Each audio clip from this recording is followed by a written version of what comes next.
Hello, I'm Muz and this is Samsung Galaxy S8 and S8 Plus. As usual, I'm going to score each category such as build quality, hardware, software, camera, display features, battery life and charging speed, but lastly the company's goodwill.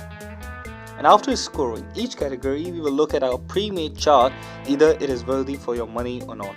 So let's get started with the build quality. It is beautiful. Aluminium sandwich in between glass, looks and feels premium. The buttons are tactile and have a good click to it. And let me tell you, if you drop this phone and break the glass, it isn't expensive to replace. Wink wink iPhone. So yeah, in this category, it easily gets 10 out of 10. Now let's talk about some hardware. Snapdragon 835 or Exynos 8895. These are pretty good chipsets. 4 gigs of RAM, it's okay. 64 gigs of internal storage, yeah, it's okay too, but it comes with SD card slots. It can go up to say 256 gigs, so yeah, it's good. Adreno 540 or Mali G71 GPU, these are good GPUs too. It held pretty good in RAM management, but as I said, for 2017 6 gigs of RAM is the standard for me at least, so it gets 9 out of 10. Now let's talk about the software. Same as Note 8 but like the S Pen features and functionality, which is understandable. The Samsung UI is clean and better than it was ever before. And let me tell you, it takes a while to upgrade to the newest version of Android. And let me tell you, it sucks, literally too. Bixby functionality is amazing. As I just told you, one command functionality is just mind-blowing to have. So yeah, for me it gets 8 out of 10, easy. Now let's talk about camera. Oh boy, 12 megapixel f1.7 aperture dual pixel sensor is just good, is really good. But unlike Pixel's single rear facing camera, it can shoot bokeh effects, which is really popular in 2017. So yeah, it lags there. Do let me know, do you care about this portrait mode, bokeh effect, live focus thing, or you just don't care enough? Perhaps the front-facing camera comes with 8 megapixel f1.7 aperture, and let me tell you, it's good. It can shoot at 1440p at 30 frames per second, which is really great thing for a front-facing camera to have. So yeah, the dual sensors do a kind of a norm of 2017, so it gets 9 out of 10. Literally, it is just a good camera, but that dual sensors though. Now let's talk about the display. It is amazing, 5.8 or 6.2 inch. Depends on the variant you are going for, S8 or S8 Plus. Let me tell you, it's just amazing. Super AMOLED panel with Quad HD Plus resolution is just wow to the eyes. Let me tell you, it's just great deal ever. Because it is just the greatest screen on the smartphone till now.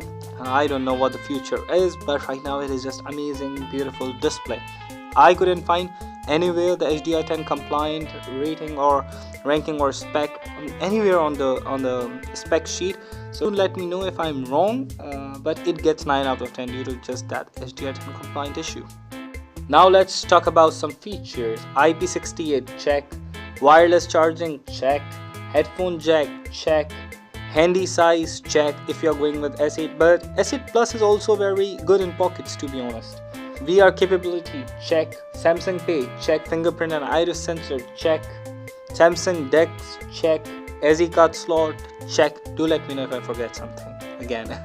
But to be honest, 9 out of 10 because the S Pen just matters to me. If it does not, it is a perfect score for you.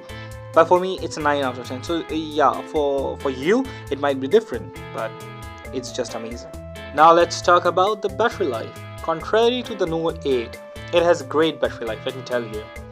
3000 mAh or 3500 mAh, depends on the variant, S8 or S8 Plus. It both hold pretty much the charge for the whole day, so it's really great to go.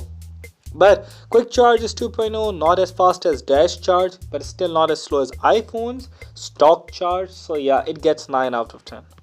Now lastly, the company is goodwill. Let me tell you, Samsung's product lineup are always tempting for the third-party manufacturers to produce different accessories for this phone, to be honest. And if you go to a market, you might end up finding a lot of different varieties and different categories of accessories, cases, screen protectors, etc. So due to the competition, the prices are always cheaper than other products, accessories, which is good too. But its resale value isn't as good as iPhone. But it also holds pretty well. So yeah, it gets 9 out of 10 to be honest. Now by adding all up, we get 71 and 72. Yes, it's really near to the top of the charts. But why there's a difference between S8 and S8 Plus? Yeah, apart from the bigger display, it also have a bigger battery, and which in turns help the battery life. So yeah, for that reason, the S8 Plus gets 9 and the S8 gets 8. So this is just a very minor difference, will not matter a lot as it is just for one score to be honest. And let's look at our pre-made chart. Both falls in the same category, let me tell you.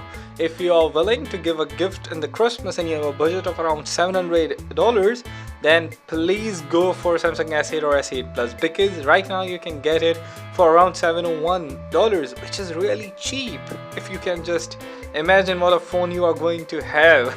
So yeah guys, do pick it up for yourself, do pick it up for your loved one, it doesn't matter. Enjoy this holidays, and yeah, do subscribe and press that bell icon too for more these type of videos to assist you in your buying and purchasing decisions. So yeah guys, thank you, goodbye.